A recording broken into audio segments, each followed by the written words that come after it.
Both of these lawns were watered every single day this July. Same neighborhood, same soil, same heat wave.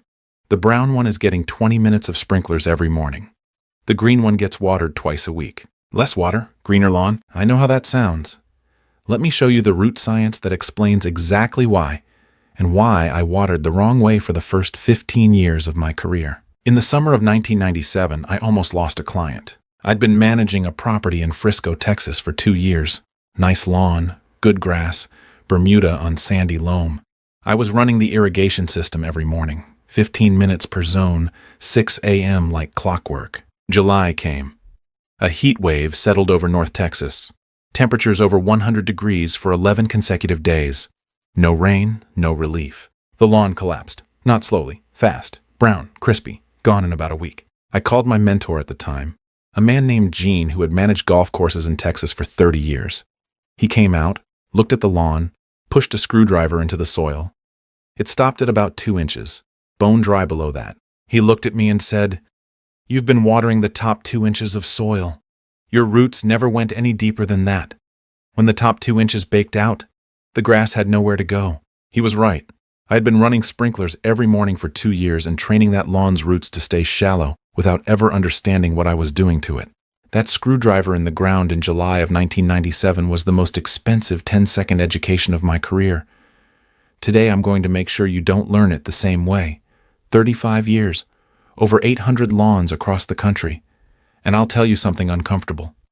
The single most common mistake I see on residential lawns, more common than wrong fertilizer, wrong mowing height, wrong pre-emergent timing, wrong grass species, is watering wrong.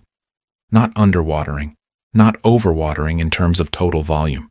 Watering in a pattern that trains your lawn to be fragile. The daily short-cycle irrigation habit, 15 to 20 minutes every morning on an automatic timer, is the single most damaging routine a homeowner can run on an otherwise healthy lawn. And it is also the single most recommended schedule you'll find on the default settings of every major irrigation controller sold in America today. Hunter, Ratio, Rainbird, Orbit. The default programs on virtually every smart irrigation controller on the market run shorter, more frequent cycles, because frequent cycles use more total water. More water used means more water purchased. The water utility benefits. The irrigation equipment company benefits. The lawn care company that gets called when the lawn dies in August benefits. The only party that doesn't benefit from daily shallow watering is your lawn. Gene knew this in 1970. It took me until 1997 to understand it. Let's make sure it doesn't take you any longer than today. Here's the infrastructure behind this mistake. The residential irrigation market in the United States is worth approximately $6.1 billion annually.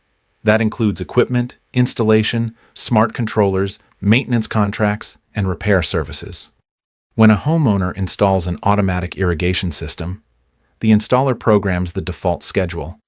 That default schedule is almost universally short cycles, high frequency, 15 to 20 minutes per zone, 5 to 7 days per week.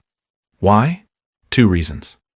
First, shorter cycles are less likely to cause immediate visible puddling or runoff, the 2 things that trigger customer complaints. A homeowner watching water run down the driveway calls the installer. A homeowner with a brown lawn in August calls the installer. But August is weeks away. Puddling is happening right now. So installers run short cycles and avoid the immediate complaint. Second, short cycles run longer programs. More total runtime, more water used, higher utility bills, which nobody connects to the irrigation schedule because the connection between May's watering program and August's dead lawn is 3 months long. Most homeowners never make it. The research on deep infrequent irrigation producing superior root systems has been sitting in university extension publications since the 1960s. Texas A&M AgriLife Extension, University of Nebraska-Lincoln Turfgrass Program, Rutgers Turf Research, all saying the same thing for 60 years. And the irrigation industry continues to ship controllers with 15-minute daily defaults because the research has no marketing budget and the irrigation industry does. Let me show you what is actually happening to your lawn's roots when you water it every day for 15 minutes. Grass roots grow toward moisture. This is called hydrotropism. the same biological drive that makes plant roots seek out water and soil.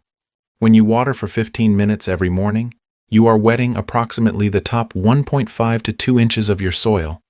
The moisture zone is shallow. The roots follow the moisture. They develop in the top 2 inches.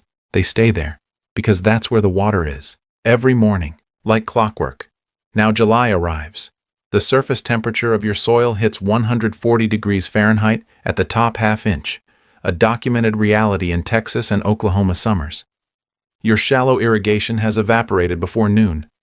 The top 2 inches, where every single root in your lawn lives, bake out completely. The grass has no deeper roots to draw from, no deeper moisture reserve, no buffer. It dies in a week. Now here is what happens under the deep, infrequent watering system. You water once, twice a week maximum. 1 inch of water per session. That inch of water pushed into the soil penetrates approximately 6 to 8 inches deep in loam soil, deeper in sandy soil, shallower in clay, but significantly deeper than 15 minutes of daily spray. The roots follow.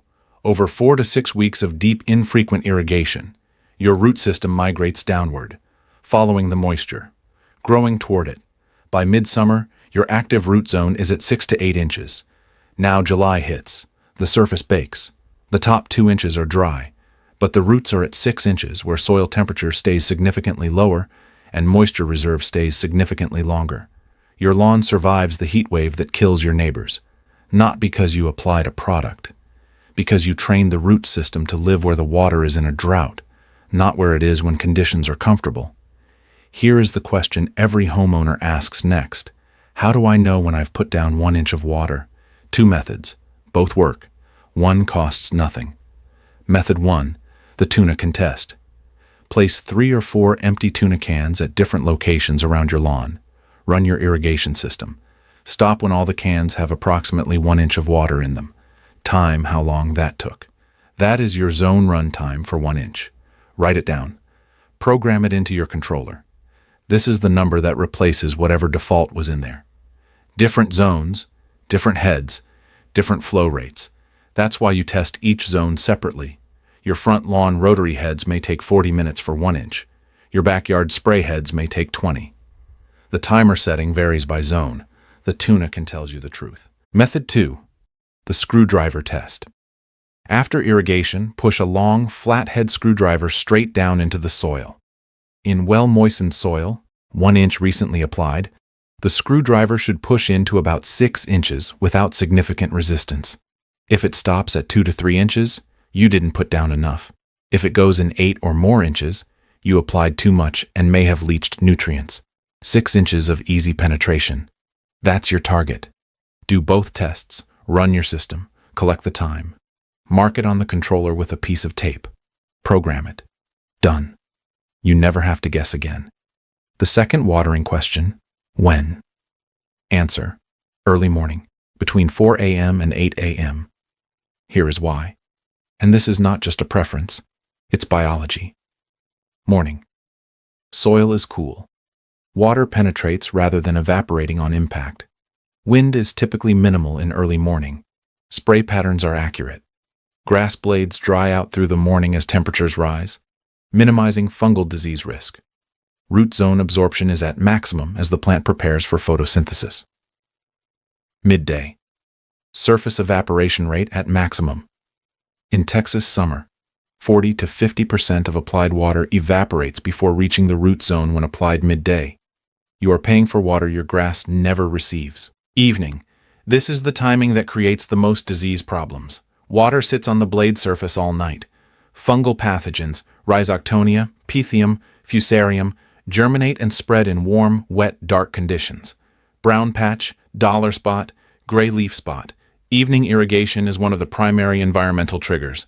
Early morning is not optional. It is the irrigation timing that makes every other part of the program work. Here is the complete correct program. Simple, specific, permanent. Frequency. Once or twice per week, maximum during active growing season. Not 5 times, not 7 times. 1 or 2. In cool conditions, spring and fall, once per week is usually sufficient. In peak summer heat, twice per week in most American climates. In high heat with no rain, watch your lawn, not the calendar. When you see the first signs of wilt, blades folding, color shifting slightly blue-green, water. That is the trigger, not the day of the week. Volume. 1 inch per session. Measured, confirmed, not estimated, not guessed. Measured with the tuna cans. Timing. 4 a.m. to 8 a.m. If your controller won't reach that window, run it as close as possible.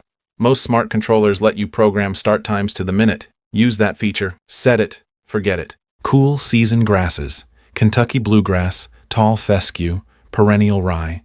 These grasses are naturally summer-stressed. In extreme summer heat, they may go semi-dormant. Do not try to irrigate them out of dormancy with more frequent watering. You will train shallow roots into an already stressed plant. Let them go light dormancy if needed, 1 inch per week to maintain survival and allow the natural cycle. They will recover in fall.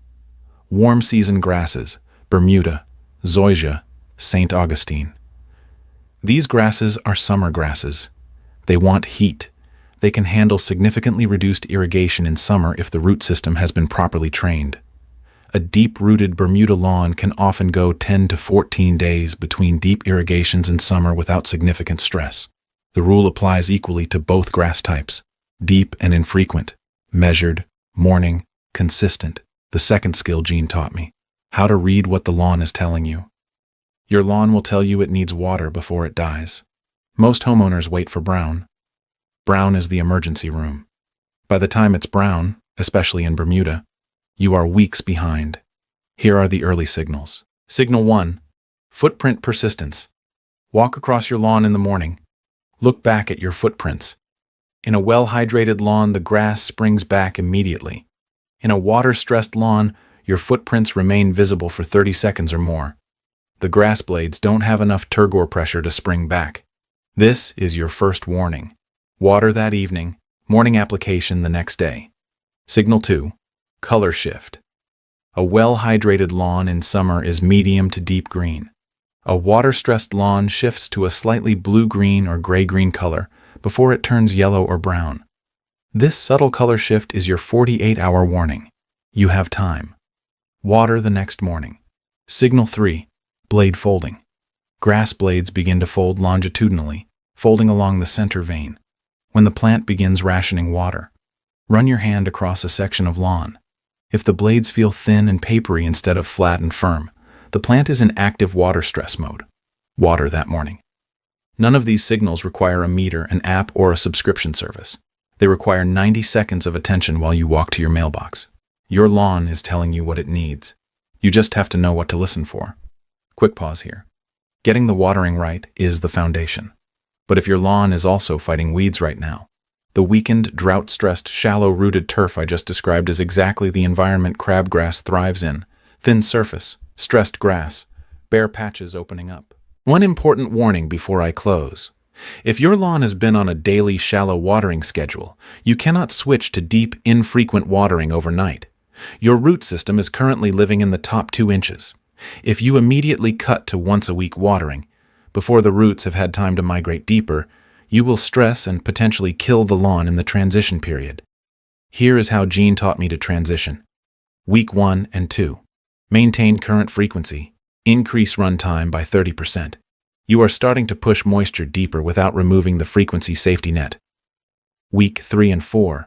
Drop to every other day watering. Increase runtime again, now targeting 0.75 inch per session. Month 2. Move to twice weekly watering. Full 1 inch sessions. Watch your footprint and blade fold signals. Intervene with an extra watering if severe stress signals appear. Month 3. You are on the full program.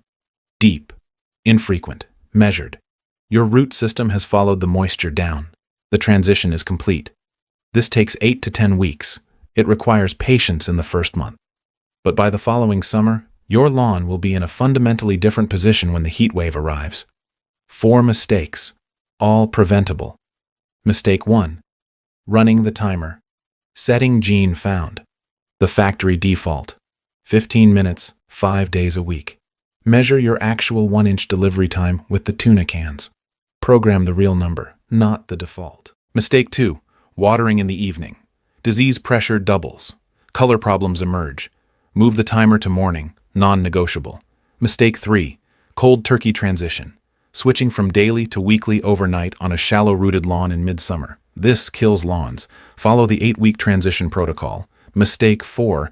Ignoring the footprint test. Watering by calendar instead of by lawn signal. If it rained an inch Tuesday, don't water Wednesday just because Wednesday is your scheduled day. 1 inch per week total. From whatever source. Rain counts. Check, adjust, respond. That's what Gene showed me with a screwdriver in the summer of 1997. 1 inch, once or twice a week. 4 a.m. to 8 a.m. Measured with a tuna can. Confirmed with a screwdriver. Transitioned over 8 weeks. A root system at 6 inches instead of 2. A lawn that survives the July heat wave that's killing every daily watered lawn on your street. Not because you bought something, because you understood what your roots needed and gave the moisture somewhere worth following. Trust me on this one. Pull out a tuna can this weekend. Run your irrigation. See how long it takes to fill an inch. That number is going to surprise you, and it's going to change how you water for the rest of your life. See you in the next one.